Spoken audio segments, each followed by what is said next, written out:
Assalamualaikum warahmatullahi wabarakatuh. Pemikiran Ekonomi Abu Bakar Al-Razi. Biografi Abu Bakar Al-Razi.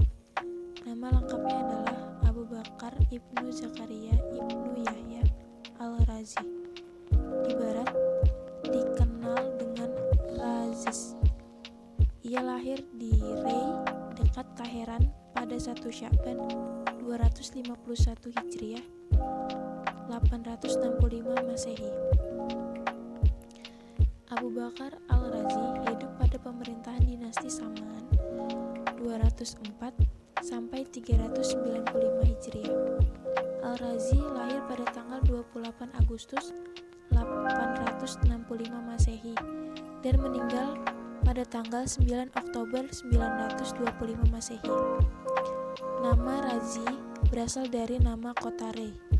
Kota tersebut terletak di lembah selatan jajaran dataran tinggi Alborz yang berada di dekat Teheran, Iran. Di kota ini juga Ibnu Sina menyelesaikan hampir seluruh karyanya. Saat masih kecil, Ar-Razi tertarik untuk menjadi penyanyi atau musisi. Tetapi dia kemudian lebih tertarik pada bidang alkemi.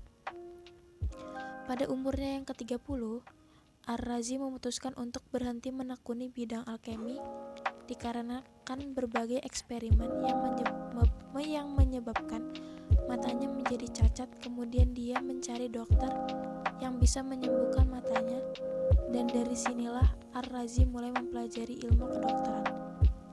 Pada masa mudanya, ia menjadi tukang intan, penukar uang, dan mempelajari ilmu kedokteran. Dan sebagai pemusik kecapi, Al-Razi adalah seorang yang ulet dalam bekerja dan belajar. Karenanya, tidak heran kalau ia tampak menonjol dibanding rekan-rekan semasanya. Bahkan ia sangat tenar di kota Rey. Ia juga belajar kedokteran pada Ali Ibnu Robban Al-Tobari 1902 sampai 240 Hijriah atau 808 sampai 855 Masehi. Belajar filsafat kepada Al-Balakhi, seorang yang senang mengembara, menguasai filsafat dan ilmu-ilmu kuno. Ia juga belajar matematika, astronomi, sastra serta kimia pada masa masyhur Ibnu Ishaq, Ibnu Ahmad, Ibnu Asad sebagai gubernur Rey. Al-Razi diserahi kepercayaan memimpin rumah sakit selama 6 tahun 290 sampai 296 Hijriah atau 902 sampai 908 Masehi. Al-Razi dikenal seorang pemberani dalam menentang beberapa kepercayaan Islam yang fundamental atas dasar sikap yang dipilihnya sebagai seorang rasionalis dan pendukung pandangan kaum naturalis kuno, sehingga ia banyak mendapat kecaman dan caci maki dari pengarang kemudian.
unit terkecil hingga global.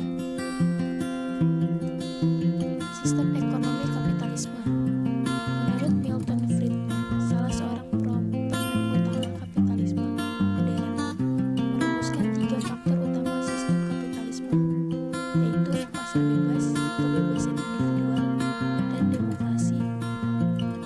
Sistem kapitalisme mulai berkembang di Inggris pada abad 18 Masehi dan kemudian menyebar luas ke kawasan Eropa Barat Laut dan Amerika Utara.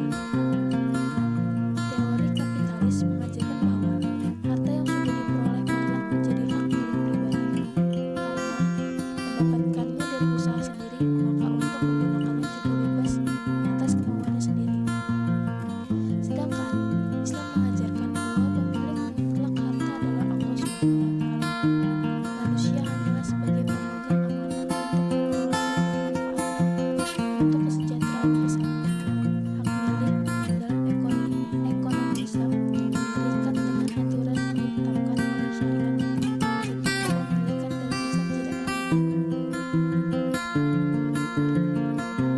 paradigma teori ekonomi kapitalis adalah kebebasan individu sehingga instrumen atau alat teknologi tertinggi untuk tegaknya nilai-nilai kebebasan dan kepemilikan individual tersebut adalah mekanisme pasar.